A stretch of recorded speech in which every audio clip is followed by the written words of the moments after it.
Welcome to the best thing on the menu, full menu rankings and season 1 recap. Season 1 was wild. They say you'll never forget your first, and that's definitely true for this show. It has been so much fun just being able to do a project that I'm actually really excited about. Thank you to everyone who has watched. Thank you to everyone who has shared one of these videos. Few are the ones that find something in season 1 and you know who you are. Thanks so much for listening. Thanks so much for commenting. You guys are awesome. We're gonna keep this thing going. I'm in it for the long haul. I wanna go to every menu across America or see how many I could honestly do. But this is gonna be a fun show. It is definitely a passion project of mine and it is not stopping anytime soon. I'm excited to see where this thing goes. This is gonna be a lot of fun. I genuinely wanna thank all the guests that came season 1. Great friends, great comedians.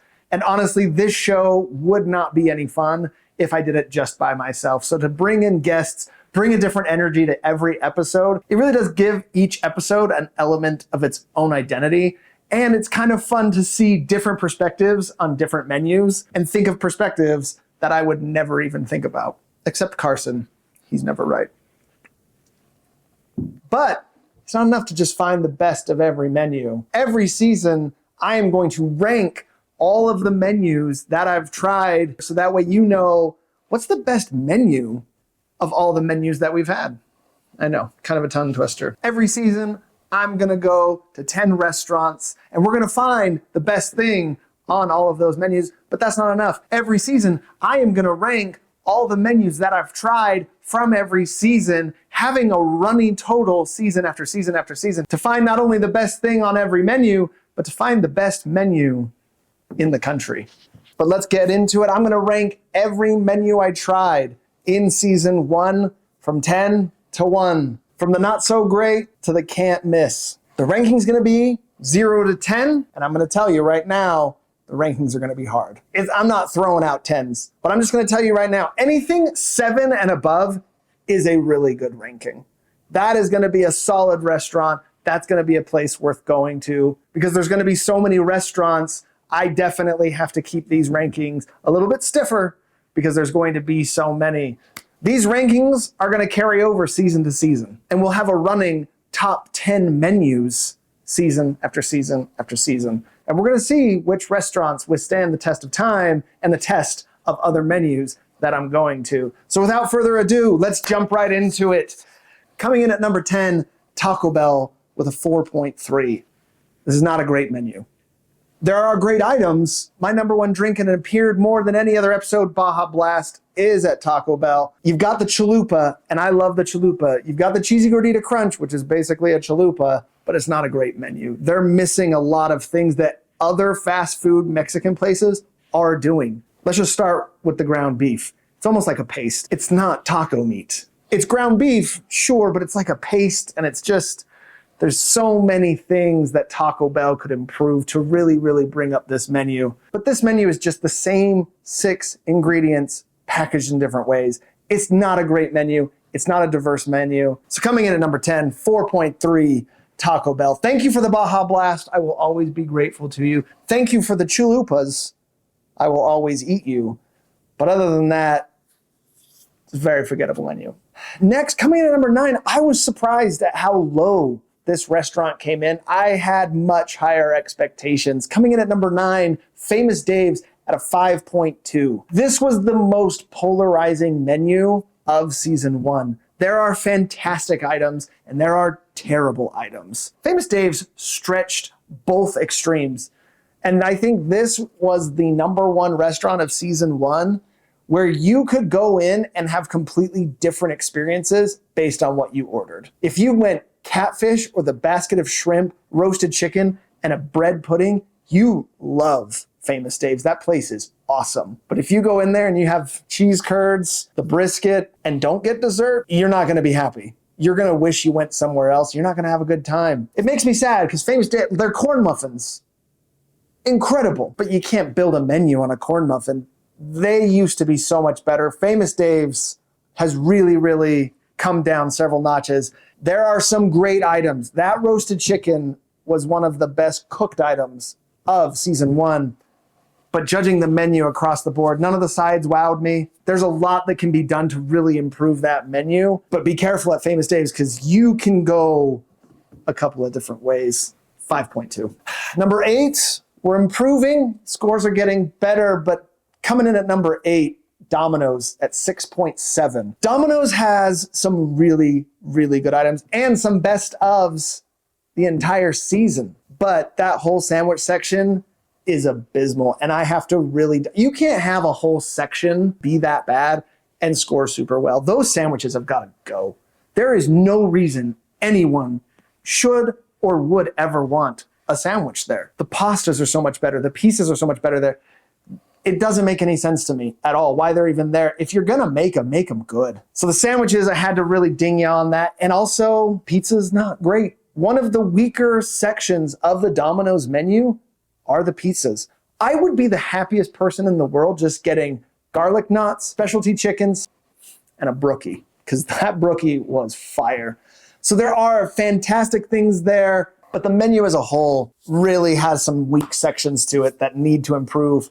Domino's, 6.7. Number 7, and a bit of a jump, now we're starting to get into good menus, Popeyes at 7.3. This is a solid chicken place. This is a really good place. The best chicken sandwich I have ever had, not only for this season, but ever, is the spicy chicken sandwich. That is a rock star. That is fantastic. But the dessert section really needs some work. And those wings. Those wings are not good. Breaded, deep fried, small wings that appear to be big, but it's all just breading. That hurts me as someone who loves wings. And some of your sauces just really fell flat. That buffalo sauce was abysmal to me. The wing sauces were good. Honestly, you need to take those wing sauces and put them in your sauce containers and keep those on lock because those were a saving grace. But that chicken sandwich, the actual fried chicken was so, so good. I don't know if anyone's going to beat that place as a chicken place, but overall as a menu, 7.3. There's definitely a lot of strong items there. Blackened chicken fingers, something that I'm going to be eating regularly now. Don't let the 7.3 discourage you. That's a solid score. That is a solid restaurant. Some of, if not the best fast food chicken you're ever going to have. But the menu as a whole really could use some improving, especially with the wings and the desserts. Number 6. Oh man, barely edging out Popeyes, coming in with a 7.4 Firehouse Subs. This was one of the surprises of season 1. I have my go-tos there, but largely an undiscovered menu for me. One of the more top-heavy leftover drafts of the season, Firehouse Subs wowed me with a lot of really, really good sandwiches. The subs were way better than I thought. There were so many that I wasn't ready for how good they actually were. But when you come into the things that they can improve, there's no point of having that brisket there. You have this steamed meat market where you steam the meat, then you broil the cheese on top, and that is fantastic. Fantastic for turkey, ham. But that corned beef, brisket, pastrami, it's just not meant to be done that way. It's just not. If you somehow did brisket, pastrami, and corned beef right, and did a secondary cooking of meat for those meats that need to be done differently, the Philly cheesesteak, another one, that has to have a flat top. A steamer's just not gonna work. Steamed mushrooms aren't great. What they do so well with some of their meats by using the same method with others really is kind of a detriment, and that's why I had to knock them. Also, the desserts overall really weren't worth getting, and that's a whole section of the menu that is forgettable. The soups were okay, but again, kind of forgettable. Not that I would care about soups. If you improved your desserts and then cooked some of your meats in another method other than steaming, Firehouse would be one of the best menus in America. But that 7.4, again, solid menu, and you can't get a better club than that club with a sub. Oh man, just thinking about it, it's really good. And don't get me started on that Jamaican jerk turkey. Oh, just thinking about it. Some of those subs. That was one of the more memorable episodes of season 1. Really, really good. Really good. If you haven't been to Firehouse Subs, you need to go. If you're not going to get that pizza meatball, Jamaican jerk turkey, or sub on a club, that Italian too. Dang. What they do well there, they do better than anyone. It's incredible. So good. Now we're getting to the top 5. This one also was a surprise. I wasn't ready for this menu to be as good as it was. Coming in at number 5, Panda Express at 7.6. Their main course entrees paired with that simple classic chow mein, solid. You really can't misstep there. There were very few miscues at Panda Express. Most of their entrees were absolutely great. They did a good job on just about everything. Their premium items felt premium. I didn't care for the Angus steak. That just doesn't need to be there. Their missteps, again, that apple pie egg roll was pointless. You don't have a dessert. The veggie spring roll, the cheese ragoon, really forgettable. The egg roll is the only one that's really worth getting. Their entrees were as good as any entrees that I had in season 1. But when you get outside of the entrees, there's a lot to be desired at Panda Express. There's a lot they're lacking. Maybe they don't even care. Maybe they're like, this is what we do. Who gives a shit about the rest of it? Fine. But 7.6, you can go into Panda Express and have a great time with just about anything that you get, unless it's Kung Pao. That Kung Pao lets you down. It's Kung Pew, as I call it, and I stand by that. They really need to kick it up. If you're gonna call it Kung Pao, hit me with the Pao. Let's stop playing around, okay? Because nothing there was really spicy, and you can't advertise that and then just go, pew. Doesn't work. 7.6, that's a good score. You're gonna be happy at Panda Express. Stop hating on it. Don't hate on it. Don't hate on Panda. It's a solid menu. Number 4, R&R Barbecue at 7.9, just below the 8s. So much of what R&R does is absolutely great. They really do have some fantastic items that are must-haves. Some bests that I tasted of season 1 are at R&R. Again, when you get into a full menu, we're not talking about individual items. We're not talking about this or that. We're talking about the whole menu. The desserts are absolutely waning. You have to improve your dessert menu. And maybe, I don't know, give me both desserts when I order them both. I don't know. I don't want to tell you what to do. But their sides also left me wanting. Their signature items are absolutely incredible and second to none. Those nachos, the loaded mac and cheese, the loaded baked potato. There are items there that I eat more frequently than anything else. Their ribs, there is something missing with their ribs. They're over-seasoned, and why aren't we doing baby back? Why is it St. Louis? Their meats are really good. Other than the coleslaw, I didn't really care for any of the sides that they had. The hush puppy was hard. If creamed corn is standing out in my mind right now while doing this video, that's not a good sign. It just isn't. Coleslaw and creamed corn, that's what you've got. You gotta hit me harder with the potatoes. You gotta hit me harder with the fries. You gotta hit me harder with some of the meats. Now that smoked turkey, Wes would never forgive me if I didn't mention in every video how good that smoked turkey is. Fire. Very good. Incredible restaurant. Incredible food. I'm not gonna let the barbecue snobs keep me down. That's a good barbecue place in Salt Lake City. Hit up R&R Barbecue, grab those nachos, grab that loaded mac. You're not gonna be disappointed. 7.9. Ooh, top three. Really competitive at the top.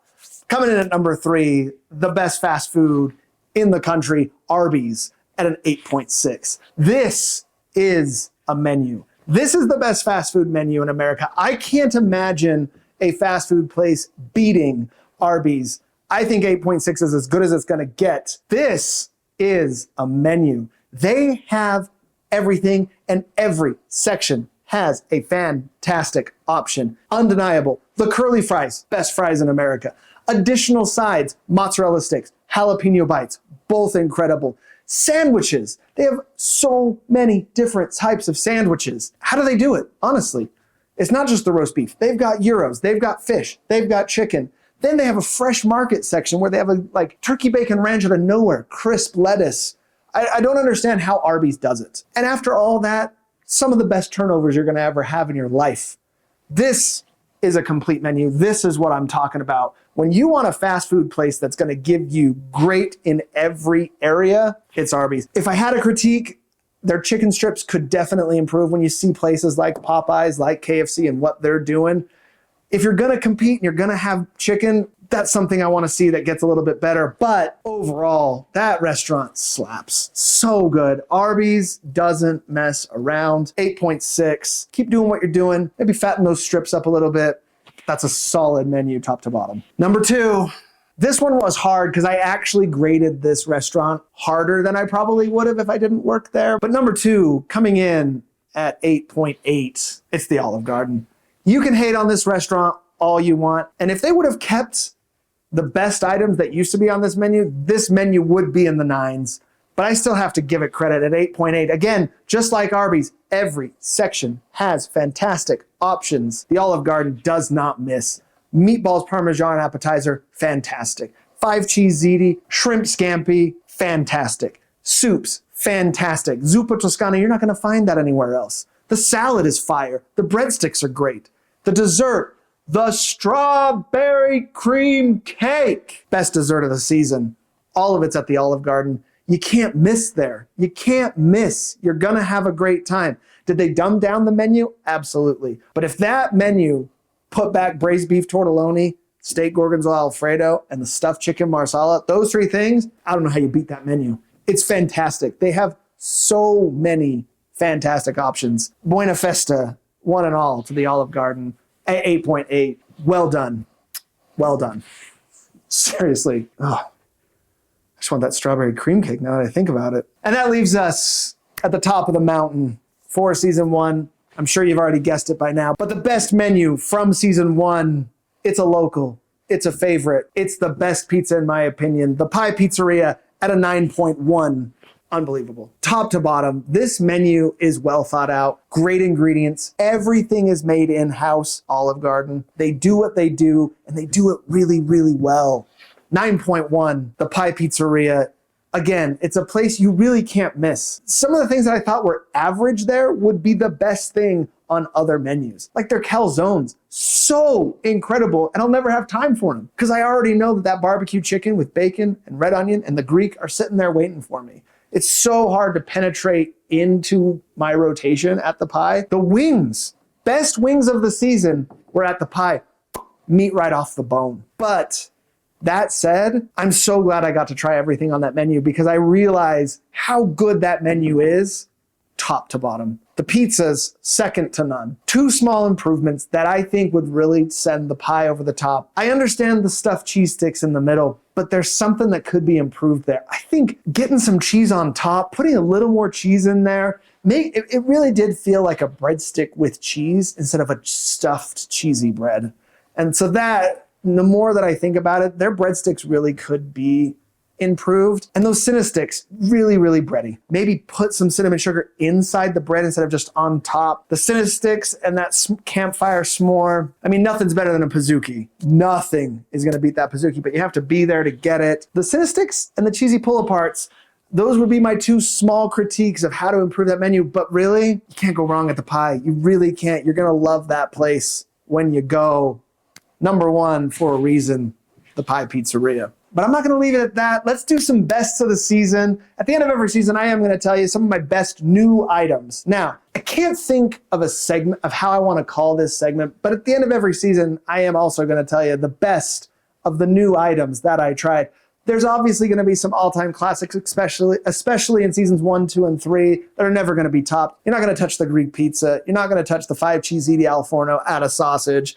I know my favorites, but at the end of every season, I want to give some shine to some of the surprises, the best of items that I have never had before. These are new items, things I've never tried, and absolutely wowed me. Appetizer, this one's not even close. The best appetizer of season 1 are those garlic Parmesan knots with the cheesy marinara. That is the best way to start any meal. I wish I had them sitting next to me right now. Those things are incredible. Easily the best appetizer of the season. That's going to be an all-time favorite. Those were absolutely top-notch. The best sandwich, and there were actually a lot of sandwiches of season 1, but the best sandwich, I've never had it before. I can't wait to have it again. The Jamaican jerk turkey. And yes, I got the name right on the first try this time. That is the best sandwich of season 1. It came out of nowhere. It needs to be eaten by everyone. You got to try it. The Jamaican jerk turkey, second to none. Firehouse Subs, easily the best sandwich of the season. Best dessert, again, this one's a landslide. It's not even close. If you're watching and you've seen every episode, you know what's about to come out of my mouth. Strawberry cream cake from the Olive Garden. It's like a tres leches on steroids. The strawberry is pour on top. The cream, the flavor, the strawberry. It is absolutely incredible. You got to go out and grab that. Easily the best dessert of season 1. Oh, that was the best new item of season 1. That is number 1. I can't deny it. That was the best thing I had on season 1. So good. So good. Best entree, this one was really hard. This one was tricky. There were a lot of front runners, a lot of really good entrees that I'd never had before. But the best entree that I've never had before is that loaded mac and cheese from R&R Barbecue. The crumbled hush puppy with the chopped brisket. You drizzle your favorite barbecue sauce on that creamy mac and cheese.